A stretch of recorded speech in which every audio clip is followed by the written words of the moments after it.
Dados. Portanto, meu querido irmão, minha querida irmã, sejam todos bem-vindos para este ambiente, que é o ambiente da palavra do Senhor. Nós estamos felizes, porque o nosso Deus e Pai de nosso Senhor Jesus Cristo, mediante a justa operação do Espírito de poder, Ele tem nos consolado, Ele tem nos confortado, nos edificado e dado a nós graça sobre graça, unção sobre unção, medida sobre medida, para que possamos cumprir com aquilo que Ele tem nos dado.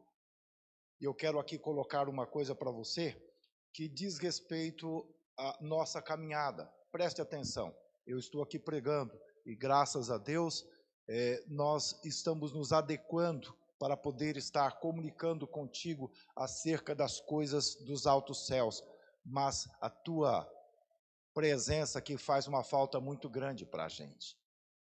Como nós ouvindo os louvores, e eu comecei a levantar as mãos, eu comecei a dar os meus pulos, a me alegrar no Senhor, e de repente eu olho para os lados, eu não vejo os meus irmãos. Como isso é difícil, como isso é pesaroso, mas em Cristo isto já está passando, em Cristo isto já está acabando. Nós temos recebido palavras do Senhor e nós temos dado esta definição do Espírito de Deus para as nossas vidas.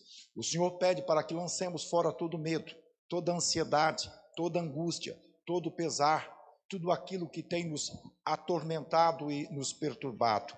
E eu quero contigo fazer a meditação na palavra de Deus, que está aqui no livro de João, no capítulo 19, a partir do versículo 25.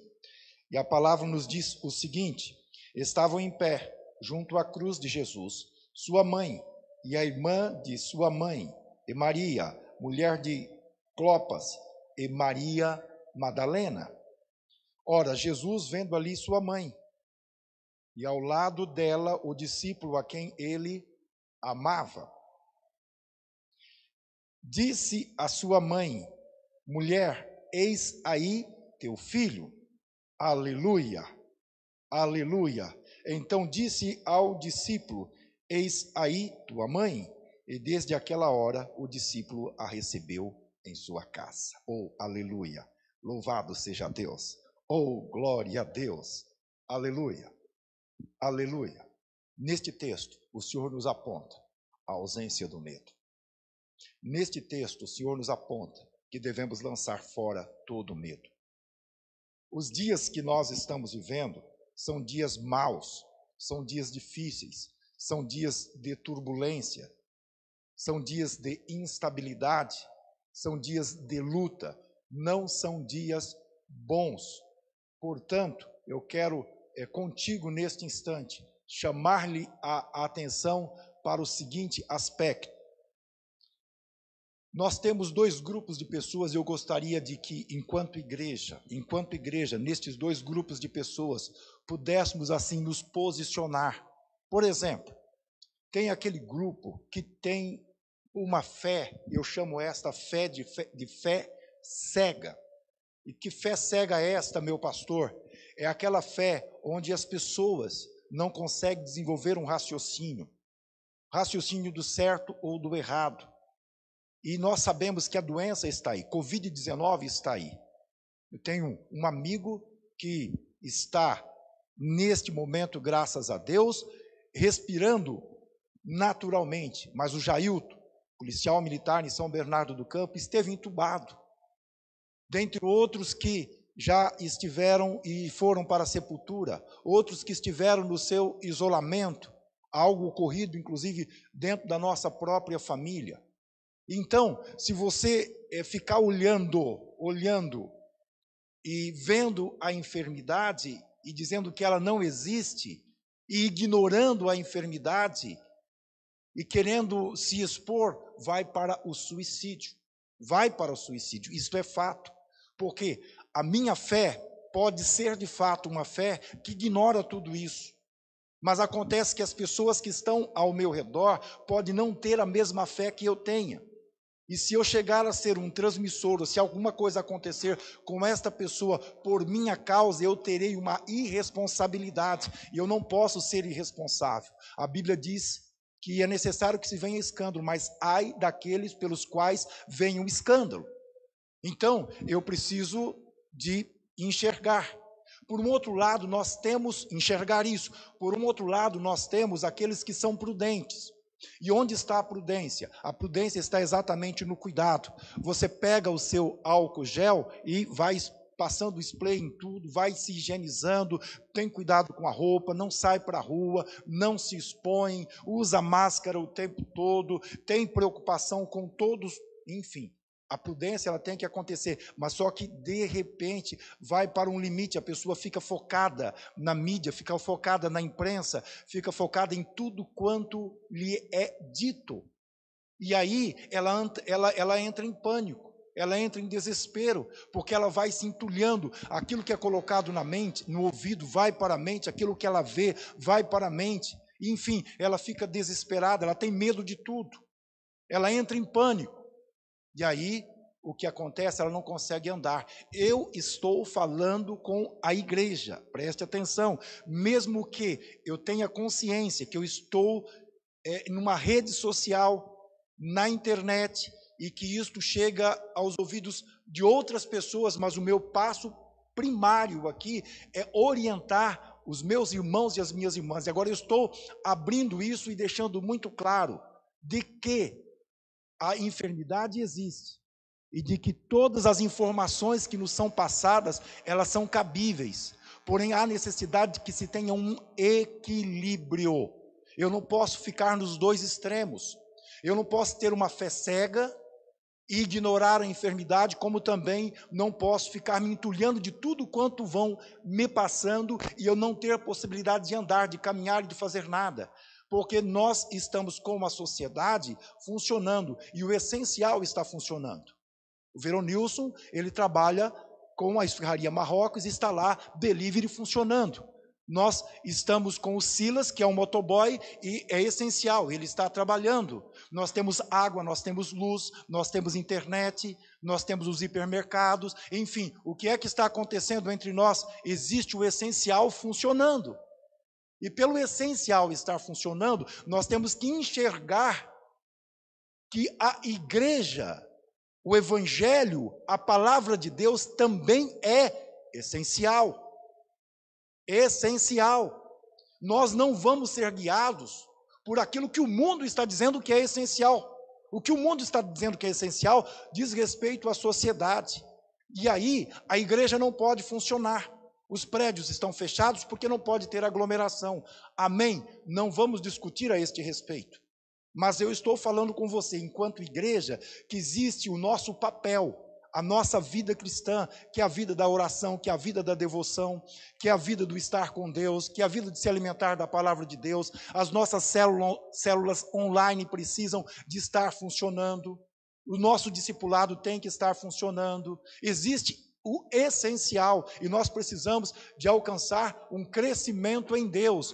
Portanto, preste atenção, eu vou com você agora olhar e mergulhar na palavra de Deus, porque o medo, ele traz algum problema para nós. Eu vou estar puxando você que eventualmente esteja com uma fé cega, ignorando tudo isso, e vou trazer você para um equilíbrio, porque o medo é extremamente prejudicial. No livro de Gênesis, no capítulo 12, a partir do versículo 10, nós temos, após Deus ter mostrado para Abraão, ele ter colocado os pés na terra prometida, Deus disse, olha para isso. Ele olhou, a promessa foi estabelecida para o coração dele, e ele estava descendo, porém houve seca, houve fome, e ao invés dele prosseguir na jornada para a qual Deus o havia estabelecido, ele simplesmente desceu. Ele teve medo, e ele desceu, e foi para o Egito. Estando no Egito, ele temeu, isto é, ele teve medo novamente, porque Sara era muito formosa, era uma mulher bonita, e o medo dele provocou que ele entregasse a sua própria esposa a outro homem. Olha, irmão, preste atenção, o que o medo faz na vida de uma pessoa. A pessoa perde o bom senso, ela perde o juízo, ela perde a sensatez, ela fica desequilibrada, ela vive pela circunstância, ela vive por aquilo que os outros estão falando para ela, entendeu? Não podemos ser guiados, dirigidos pelo medo.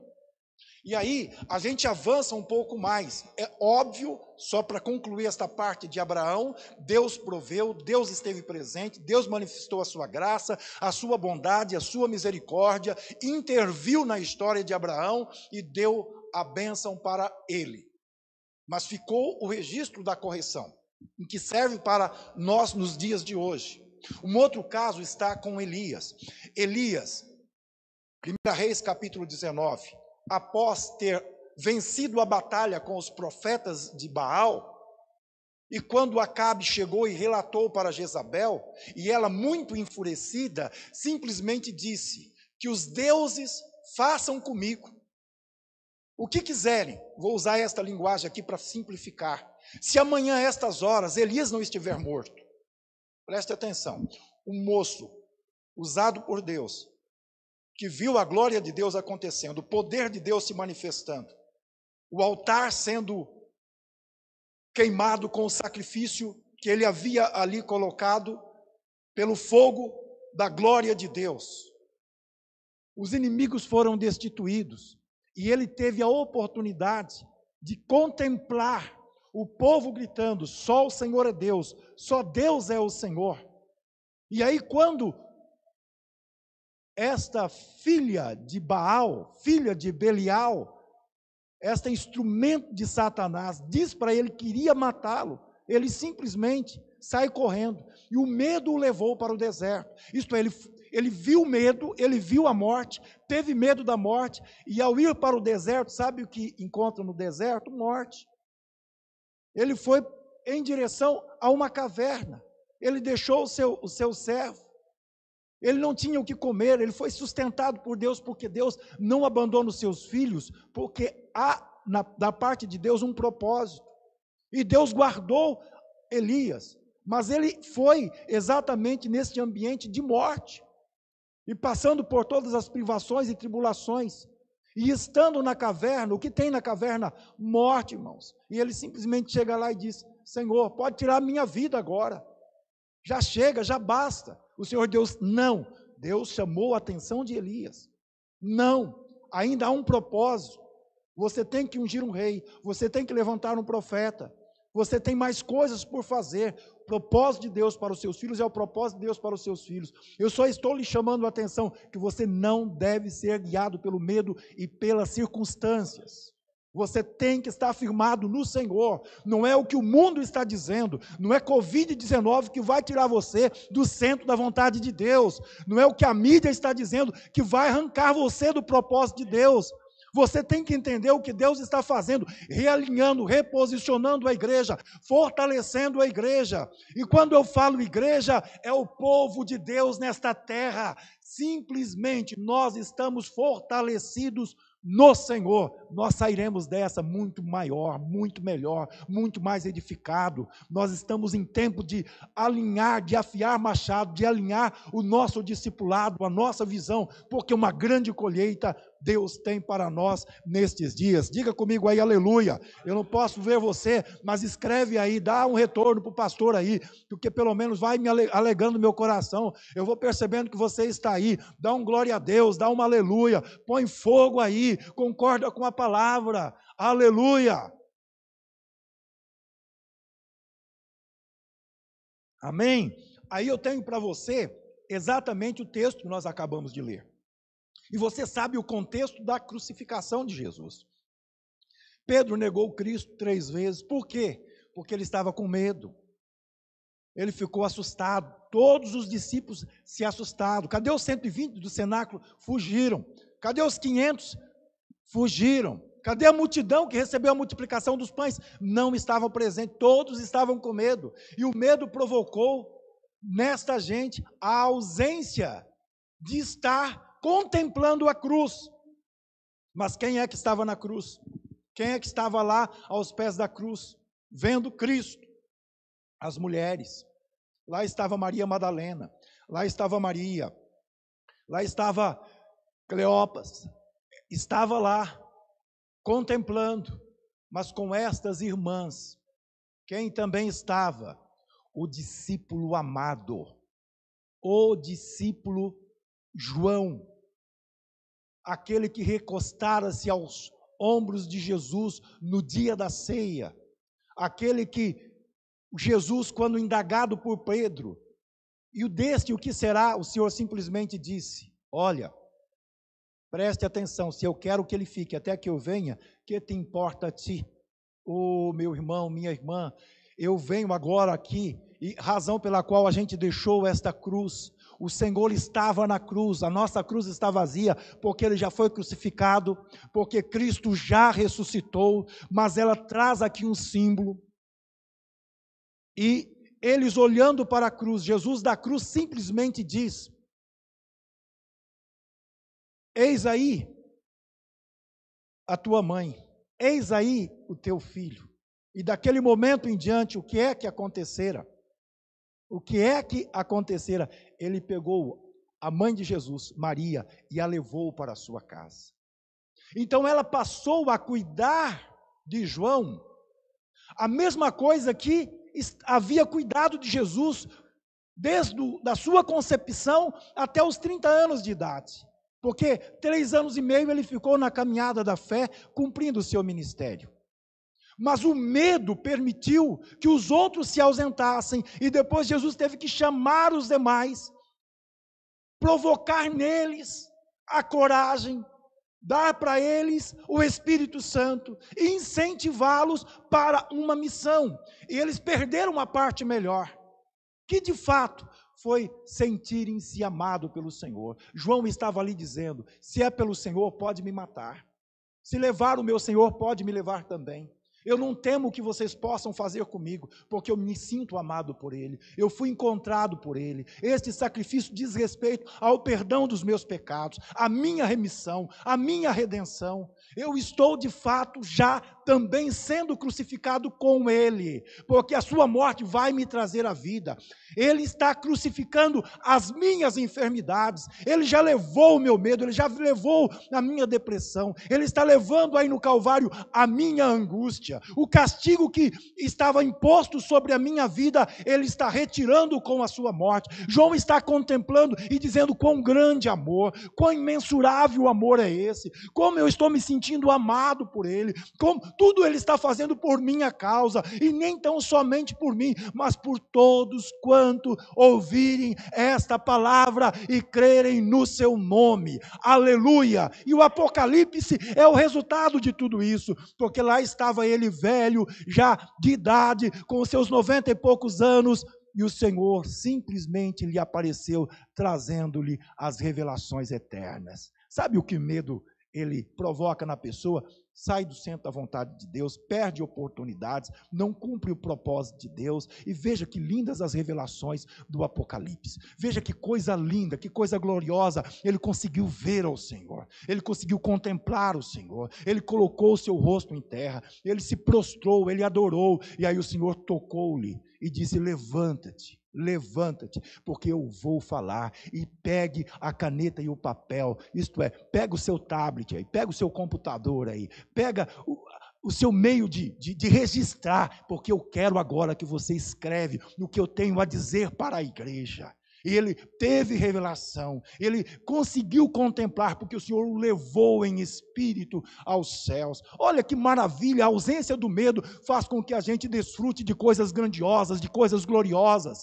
E Deus está nos chamando enquanto igreja. Não é Covid-19 que vai nos afastar do centro da vontade do Senhor. Preste atenção nisso. Diga para a pessoa que está do teu lado: sou filho de Deus, sou amado por Deus, eu já fui comprado, eu já fui redimido, o sangue de Jesus já me banhou, Ele já me justificou, eu estou salvo, eu alcancei no Senhor a oportunidade, o privilégio de carregar a glória dEle. Eu me tornei sacerdote da nova aliança, eu tenho o Senhor comigo, o medo não faz parte da minha vida e da minha caminhada. Então eu vou avançar, eu vou romper, eu vou crescer, eu vou testemunhar, eu vou proclamar o Evangelho de Jesus Cristo, o Evangelho que me traz a paz. Porque a paz que nós estamos procurando, a paz que o mundo está procurando, a paz que não existe no mundo, nós encontramos na graça, nós encontramos em Cristo, nós encontramos nesta pessoa, porque a graça é uma pessoa. Então receba isso no teu coração e lance fora todo medo e se posicione diante do Senhor. Amém? É isso que você tem? Agora eu quero dizer para você outra coisa. Você que quer ter a experiência que a gente tem, você que faz parte desse ambiente onde esta palavra está chegando, preste atenção. Jesus Cristo quer morar no teu coração. Ele quer estar com você. Ele quer fazer com você o que fez comigo, o que fez com os meus irmãos e irmãs, o que tem feito conosco ao longo do tempo. É Ele que dá esta coragem, esta determinação e esta força. Eu estou preso dentro de casa, pastor, sim, você está cumprindo com as suas obrigações, mas preste atenção, o essencial é ir até o mercado, o essencial é ir ao posto de gasolina, o essencial é ir à farmácia, o essencial é prestar algum tipo de atividade, fazer alguma coisa, o essencial é ter Cristo na vida, porque o mundo não vai trazer resposta para você, os homens ainda não conseguiram como combater esta enfermidade. É uma enfermidade espiritual, eu entendo perfeitamente isso e compreendo, porque não há um diagnóstico médico com o medicamento para combater e curar. As nossas autoridades estão lutando contra isso, mas Jesus Cristo quer entrar no teu coração e dar a você a mesma compreensão que tem dado a nós, para que você tenha coragem, levante a cabeça e diga: Senhor, entra no meu espírito, muda a minha alma, a minha vontade, as minhas emoções, isto é, mude a minha mente. Mude a minha forma de pensar, de encarar, e eu vou pisar sobre serpentes e escorpiões, porque quando você fica com medo, você vai para a caverna. Quando você fica com medo, você foge, você abandona tudo quanto está ao seu redor, e tem medo de todas as coisas, não, se posiciona. Aos seus anjos dará ordem a teu respeito, isto é, para te guardar e te proteger. Jesus quer a tua vida, Jesus quer o teu coração. Diga um sim aonde você está. Diga: eu quero Jesus Cristo, eu quero ter esta mesma fé. Eu não quero ter Cristo só no meu conhecimento, na minha intelectualidade, só saber que Ele existe, mas eu quero Ele no meu espírito. Eu quero ser morada dEle, eu quero ser templo, santuário, habitação dEle. Amém? Louvado seja Deus. Ele é o teu Deus, Ele é o teu Deus. Levante a mão comigo, diga comigo: Senhor Deus, em nome de Jesus, eu me rendo aos teus pés, eu reconheço o Senhor como meu único e suficiente Salvador.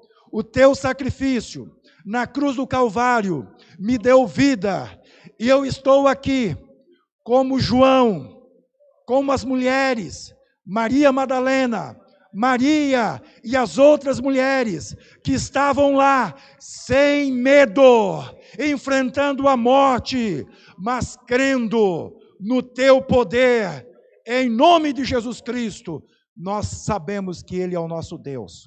Eu não estou aqui incentivando você a ser irresponsável, a ter uma fé cega, a não higienizar as suas mãos, a não se banhar, a não se cuidar. Isso faz parte da sua vida, mas existem coisas que são essenciais para a nossa sobrevivência, e a nossa vida cristã enquanto igreja também é essencial. Eu não vou deixar e não vou permitir que o inferno venha atacar a igreja. O prédio, é coisa material que não vai para o céu, mas você é filho de Deus. Eu sou filho de Deus, nós vamos para o céu. O inferno não pode lançar medo em nós e fazer com que nós não preguemos o evangelho de Jesus e não sejamos as suas testemunhas. Amém? Muito obrigado.